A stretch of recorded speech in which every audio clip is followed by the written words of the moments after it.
선량한 마음으로 주님을 생각하고 순수한 마음으로 그분을 찾아라. 성부와 성자와 성령의 이름으로 아멘. 주님, 이제 주님을 만나려 합니다. 당신의 말씀을 들려주시고 당신의 말씀을 보여주시고 당신의 말씀을 만지게 해주십시오. 저를 보시는 주님의 기쁨을 느끼게 해주십시오. 저와의 만남을 기뻐하시는 우리 주 예수 그리스도를 통하여 비나이다. 아멘. 엘리사의 기적. 열왕기하 3장. 유다왕 여호사밧 제18년에 아합의 아들 여호람이 사마리아에서 이스라엘 왕위에 올라 12년을 다스렸다. 그는 야훼의 눈에 거슬리는 일을 하였지만 그의 부모처럼 악하지는 않았다. 그는 부왕이 만든 바알의 주상을 철거하였던 것이다. 그러나 이스라엘을 죄에 빠뜨린 느밧의 아들 여로보암이 저질렀던 것과 같은 죄에 매여 그것을 떨쳐버리지는 못하였다. 모압 왕 메사는 목축을 하는 사람으로서 이스라엘 왕에게 암양 10만 마리의 털과 수양 10만 마리의 털을 조공으로 바쳐왔었다. 그러다가 아합 왕이 죽자 모압 왕은 이스라엘 왕에게 반기를 들었다. 여호람 왕은 즉각 사마리아를 떠나 이스라엘군을 총동원하여 출정하는 한편 유다 왕 여호사밧에게 전가를 보냈다. 모압 왕이 나에게 반기를 들었습니다. 내가 모압을 치러 갈 터인데 당신도 함께 가서 싸워주시지 않겠습니까? 유다 왕이 대답하였다. 함께 가겠습니다. 우리가 내 것 찾을 사이입니까? 내 군대, 내 군마 따질 사이입니까? 어느 길로 쳐들어가는 것이 좋겠습니까? 그가 대답하였다. 에돔 광야를 통과합시다. 그리하여 이스라엘 왕, 유다 왕, 에돔 왕이 함께 출정하였다.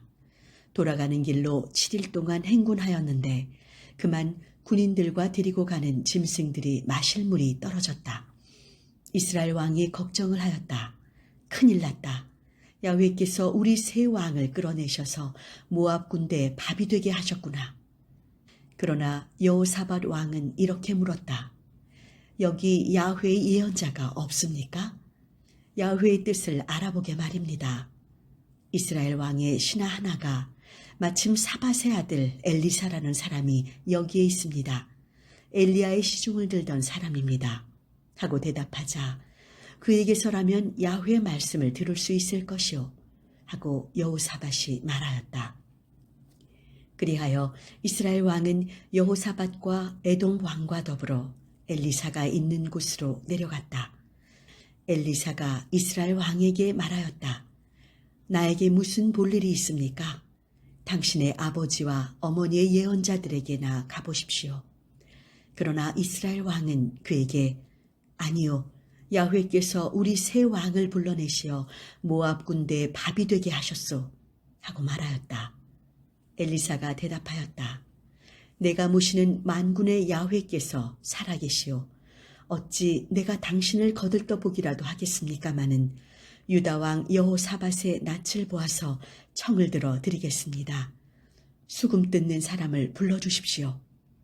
그래서 수금 뜯는 사람이 와서 수금을 뜯는 동안 엘리사는 야훼의 힘에 사로잡혀 말씀을 전하였다.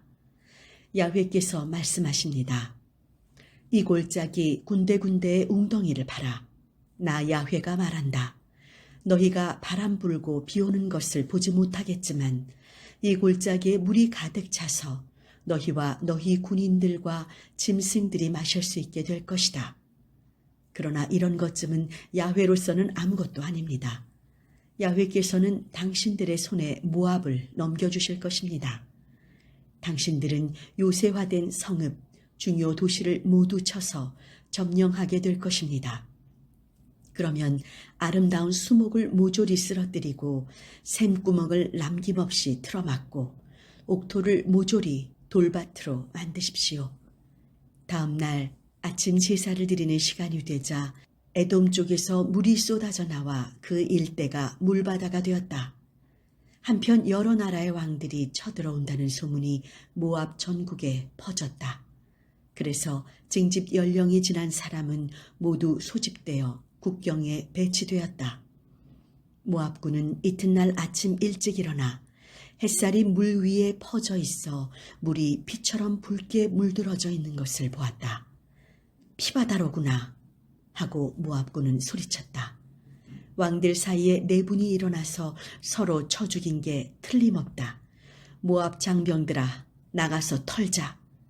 그러나 그들이 이스라엘 진지에 이르자 이스라엘군이 일어나서 반격하였다. 그들은 도망치는 모압군을 뒤쫓아가며 쳐부수었다. 도시들을 짓부수고 군인들이 모두 달려들어 좋다는 밭마다 돌을 던져 돌밭을 만들고 셈이라는 셈은 모두 틀어막고 훌륭한 나무를 모조리 찍어 넘겼다. 그리하여 마침내 키르하레셋만 남기고 모든 곳이 돌무더기가 되었는데 그곳마저 투석병들이 포위하고 공격하자 모압 왕은 이미 전세가 기운 것을 깨닫고는 군인 700명을 이끌고 칼을 빼들고 포위망을 뚫어 아람 왕에게로 탈출하려고 하였다. 그러나 그 일도 실패하였다. 모압 왕은 세자인 마다들을 죽여 성 위에서 번제를 드렸다. 그러자 무서운 신의 진노가 이스라엘 군에 내려 이스라엘 군은 진을 거두고 본국으로 돌아갔다. 열왕기하 4장. 예언자 수련생의 부인 하나가 엘리사에게 호소하였다. 선생님의 제자인 제 남편이 세상을 떠났습니다. 선생님께서도 아시다시피 그이는 야훼를 경외하는 분이었습니다.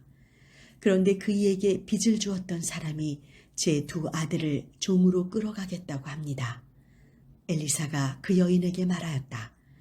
내가 어떻게 하면 당신을 도울 수 있겠소? 집안에 남아있는 게 무엇이오? 말하시오. 여인이 대답하였다. 집안에 남아있는 것이라고는 기름 한 병밖에 없습니다. 그러자 엘리사가 말하였다. 돌아가서 당신의 모든 이웃으로 다니면서 그릇을 빌어오시오. 빈 그릇을 되도록 많이 빌어다가 두 아들만 데리고 집에 들어가서 문을 잠그고 기름을 그 모든 그릇에 차례차례로 가득히 따라 부으시오.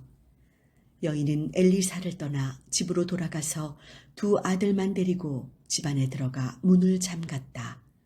그리고는 두 아들이 가져다 주는 그릇에 가득 부었다. 그릇마다 기름을 다 채우고 나서 여인은 아들에게 말하였다. 그릇을 더 가져오너라. 아들이 그릇이 더 없습니다. 고 하자 기름이 나오기를 멈추었다. 여인이 하느님의 사람에게 가서 이 일을 보고하자 그는 가서 기름을 팔아 그 돈으로 빚을 갚아서 두 아들이 종으로 끌려가지 않게 하시오.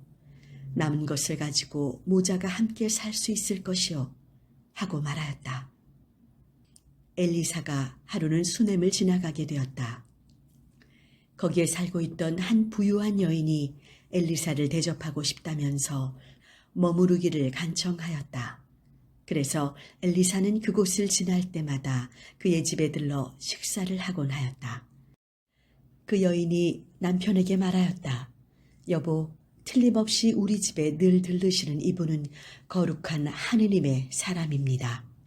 옥상에 작은 방을 하나 꾸미고 침대와 상, 의자와 등을 갖추어서 그분이 우리 집에 들르실 때마다 그 방에 모시도록 합시다. 어느 날 엘리사가 거기에 갔다가 그 다락방에 올라가서 쉬게 되었다.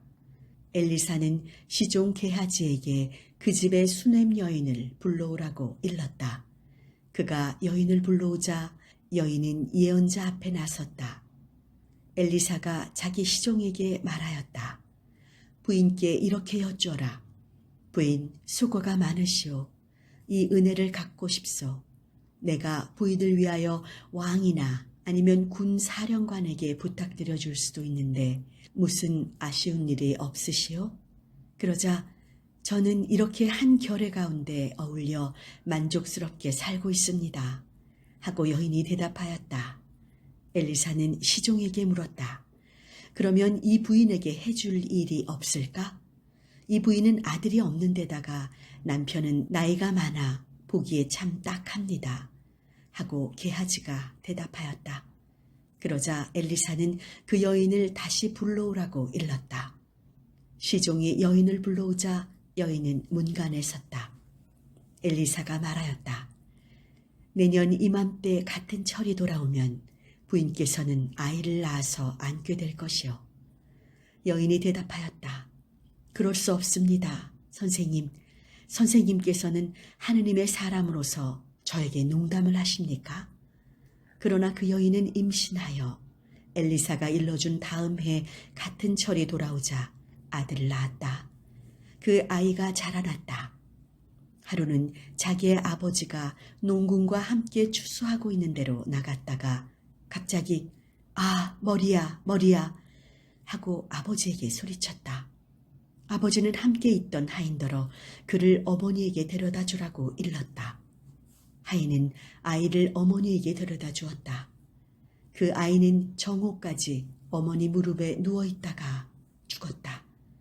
그러자 어머니는 아이를 안고 하느님의 사람이 묵는 방에 올라가 그의 침대에 눕히고는 나와서 문을 닫았다. 그리고 나서 자기 남편을 불러 일렀다. 하인 한 사람과 암나귀 한 마리를 보내주십시오. 급히 하느님의 사람에게 갔다 와야겠습니다. 꼭 오늘 그분을 가서 배워야겠소? 오늘은 초하루도 아니고 안식일도 아닌데 하고 묻는 남편에게 여인은 걱정하지 말라고 대답하며 나귀의 안장을 얹고 나서 하인에게 명하였다. 곶비를 잡아라. 내가 시킬 때까지는 멈추지 말아라. 여인은 길을 떠나 가르멜산 위에 있는 하느님의 사람에게 갔다. 하느님의 사람은 그 여인이 오는 것을 멀리서 보고 시종 게하지에게 말하였다. 저기 수넴 여인이 오고 있다. 뛰어가서 맞아라. 그리고 부인은 별거 없으시냐고 물어보아라. 바깥 어른과 아이도 별거 없느냐고 물어보아라. 게하지가 달려가 그렇게 묻자 여인은 모두 별거 없다고 대답하였다. 여인은 산 위에 이르러 하느님의 사람의 다리를 부둥켜 안았다. 게하지가 그 여인을 밀어내려고 다가가니 하느님의 사람이 말하였다. 그냥 두어라. 부인에게 무언가 마음 아픈 일이 생겼다. 야훼께서 그 일을 나에게 감추시고 알려주시지 않으셨구나. 그때 여인이 말하였다. 선생님, 제가 언제 아들을 달라고 했습니까? 공연히 가슴만 부풀렸다가 낙담하게 하지 말아달라고 하지 않았습니까? 그러자 엘리사가 게하지에게 말하였다. 허리를 졸라매고 내 지팡이를 가지고 달려가거라. 도중에 누구를 만나더라도 인사하지 말고 누가 인사하더라도 대꾸하지 말며 가서 내 지팡이를 아이의 얼굴 위에 놓아라. 그러나 아이의 어머니가 언성을 높여 말하였다. 선생님께서 돌아가시기라도 한다면 모를까 저는 결코 선생님을 놓지 못하겠습니다. 그래서 엘리사는 일어나서 그 부인을 따라 나섰다. 게하지가 앞서가서 그 아이의 얼굴 위에 지팡이를 놓아보았으나 소리를 내기는커녕 듣는 것 같지도 않았다. 그는 엘리사를 만나러 돌아와서 그 아이가 깨어나지 않더라고 말하였다. 엘리사는 집 안에 들어가 죽은 아이가 자기 침대에 누워있는 것을 보았다. 엘리사는 방 안에 들어가서 문을 닫았다. 방 안에는 둘뿐이었다. 그는 야훼께 기도드리고 나서 침대에 올라가 아이 위에 엎드렸다. 그리고는 자기의 입을 아이의 입에, 자기의 눈을 아이의 눈에, 자기의 손을 아이의 손에 포개었다. 이렇게 아이 위에 엎드리자 아이의 몸이 따뜻해지기 시작하였다. 엘리사는 일어나서 방 안을 이리로 한번 저리로 한번 걷고 나서 다시 침대에 올라가 아이 위에 엎드렸다. 그러기를 7번 거듭하자 아이가 재채기를 하면서 눈을 떴다. 엘리사는 게하지를 불러 이 집 수넴 여인을 들어오라고 하여라 하고 일렀다. 여인이 부르는 소리를 듣고 오자 예언자는 아들을 데리고 가라고 말하였다. 여인은 예언자의 발 앞에 나와 방바닥에 엎드려 절을 하고 아들을 데리고 나갔다. 엘리사는 길갈로 되돌아갔다. 그곳은 엘리사가 예언자 수련생들을 데리고 사는 곳이었다. 그때 마침 거기에는 흉년이 들어 있었다. 엘리사가 시종에게 말하였다. 큰 숯을 걸고 형제들이 먹을 국을 끓여라. 들에 풀성귀를 뜯으러 나갔던 사람들 중 하나가 들포도 덩굴을 만나 옷자락에 가득 뜯어가지고 돌아와서 무엇인지도 모르고 썰어 국솥에 넣었다. 그 국을 먹으라고 떠주자 국맛을 본 사람들이 급히 소리쳤다. 하느님의 사람이여, 솥 안에 독이 들었습니다. 그러면서 그 국을 먹지 못하고 있는데 엘리사가 밀가루를 가져오라고 하여 솥 속에 넣고는 국을 떠먹으라고 하였다.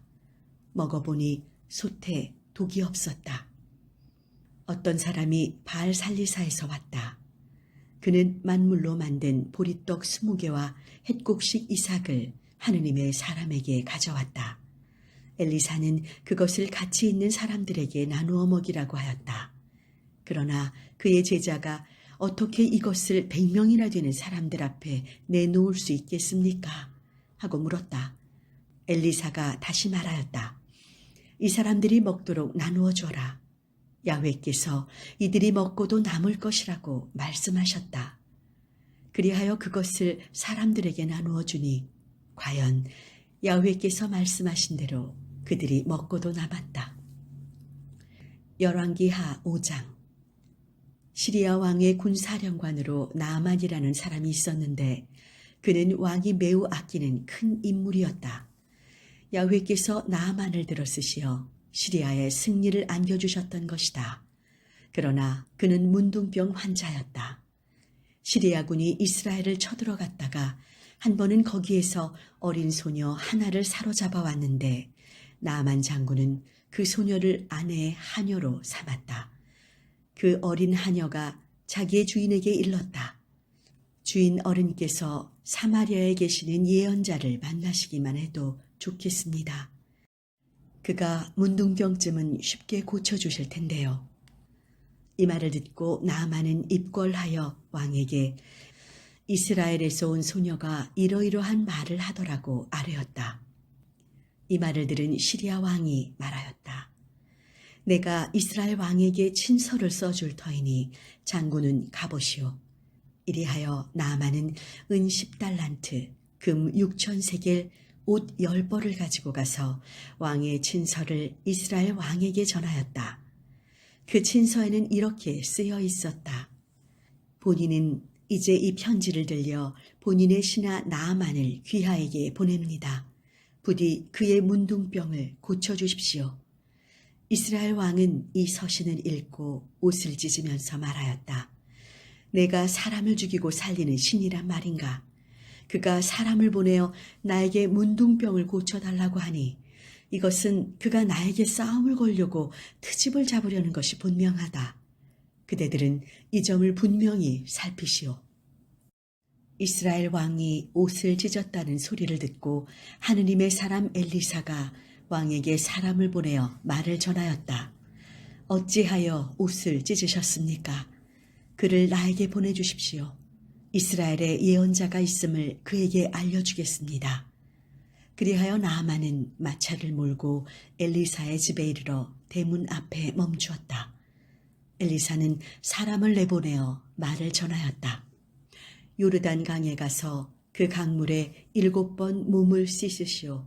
그리하면 새살이 나서 깨끗하게 될 것이오. 나아만은 화가 치밀어 발길을 돌리면서 말하였다. 내 생각에는 적어도 그가 나에게 나와서 자기 하느님 야훼의 이름을 부르며 병든 부분을 손으로 만져 이 문둥병을 고쳐주려니 했다. 이럴 수가 있느냐? 다마스커스에는 이스라엘의 어떤 강물보다도 더 좋은 아바나 강과 발바르 강이 있다. 여기에서 된다면 거기에 가서 씻어도 깨끗해지지 않겠느냐? 나아만은 크게 노하여 발길을 옮겼다. 그러나 그의 부하들이 그를 막아서며 말하였다. 만일 이 예언자가 더 어려운 일을 장군께 시켰더라면 장군께서는 그 일을 분명히 하셨을 것입니다. 그는 장군께 몸이나 씻으라고 하셨습니다. 그러면 깨끗이 낫는다고 하는데 그것 좀 못할 까닭이 무엇입니까? 그리하여 나아만은 하느님의 사람이 일러준 대로 요르단강으로 내려가서 7번 강물에 들어가 몸을 씻었다. 그러자 3살이 돋아 그의 몸은 마치 어린아이 몸처럼 깨끗해졌다. 나아만은 수행원을 모두 거느리고 하느님의 사람에게로 돌아와 그 앞에 서서 말하였다. 이제 저는 알았습니다. 이스라엘 밖에는 온 세상에 신이 없습니다. 소인이 감사하여 드리는 이 선물을 부디 받아주십시오. 엘리사가 내가 모시는 야훼께서 살아계십니다. 결코 이것을 받을 수 없습니다. 하고 거절했지만 나아만은 받아달라고 간정하였다. 그래도 거절하자 나아만은 이렇게 말하였다. 진정 받지 못하시겠으면 이 한 가지 청만은 들어주십시오. 이제부터 저는 야훼 외에 다른 어떤 신에게도 번제나 희생 제사를 드리지 않겠습니다. 그러니 나귀 2마리의 실을 만큼 흙을 주십시오. 그러나 한 가지 야훼께 용서를 빌 일이 있습니다. 저는 왕께서 림몬 신전에 예배하러 가실 때에 부축해 드려야 하고 왕께서 림몬 신전에서 예배할 때 같이 엎드려야 합니다. 이것만은 야훼께서 용서해 주셔야 하겠습니다. 엘리사가 대답하였다. 걱정 말고 가시오. 이 말을 듣고 나아만은 길을 조금 갔는데 하느님의 사람 엘리사의 시종 게하지에게 이런 생각이 들었다. 스승께서 이 시리아 사람 나아만이 바치는 것을 거절하시고 그냥 돌려보내시다니 뒤쫓아가서 무엇이든 좀 받아오고 말겠다. 이렇게 생각하고 게하지는 나아만을 쫓아갔다. 나아만은 게하지가 뒤쫓아오는 것을 보고 마차에서 내려 그를 만나 무슨 일이 있느냐고 물었다. 게하지가 말하였다. 별일 없습니다. 지금 막 에브라임 산악지방에서 예언자 수련생 2사람이 왔습니다. 그들에게 줄 은 1달란트와 옷 2벌을 보내달라고 스승께서 저를 보내셨습니다. 나아만은 드리다 뿐이겠는가 1달란트를 더 드리겠다 하며 은 2달란트를 억지로 2자루에 넣고 옷 2벌을 꺼내서 부하 2사람에게 들려 게하지 앞에 세워보냈다. 게하지가 집 있는 언덕에 돌아와서 짐을 받아 집 안에 넣고 그 사람들을 돌려보낸 후 들어가서 스승 앞에 서자 엘리사가 물었다. 게하지야, 어디를 갔다 왔느냐? 소인은 아무데도 갔다 오지 않았습니다. 하고 그가 대답하였다. 그러나 엘리사는 이렇게 말하였다. 누군가가 마차에서 내려 너를 만나기 위하여 돌아설 때 내 마음이 거기에 가 있지 않은 줄 아느냐? 그래, 너는 돈을 받았다. 네가 그 돈으로 정원을 사서 올리브나무, 포도나무를 심고 양과 소를 사고 하인과 하녀를 거느릴 수야 있겠지만 너와 네 자손은 나아만에게서 옮은 문둥병을 영원히 앓으리라. 게하지는 문둥병으로 피부가 눈처럼 하얗게 되어 엘리사를 떠났다. 성당 건축을 위해 기도합시다. 은총의 하느님, 이제 우리는 당신의 뜻을 따라 새 성전을 건축하는 사명 앞에 기도와 감사로 주님께 청하오니 이천교회 모든 교우가 당신께서 명하신 사명 앞에 당신의 뜻과 도우심만 구하며 겸손히 그 뜻에 순종하는 우리가 되게 하소서. 성전 건축의 시간을 통해 새 건물만 세우는 교회 공동체가 아니라 주님을 향한 뜨거운 사랑으로 새롭게 믿음의 성전을 세우는 교회 되게 하소서.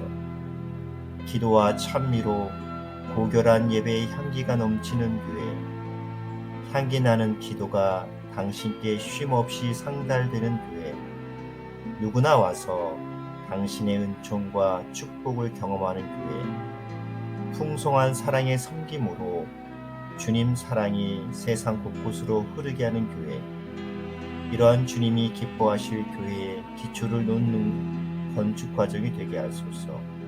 성부와 성령과 함께 한 하나님이신 우리 주 예수 그리스도의 이름으로 기도하나이다. 아멘.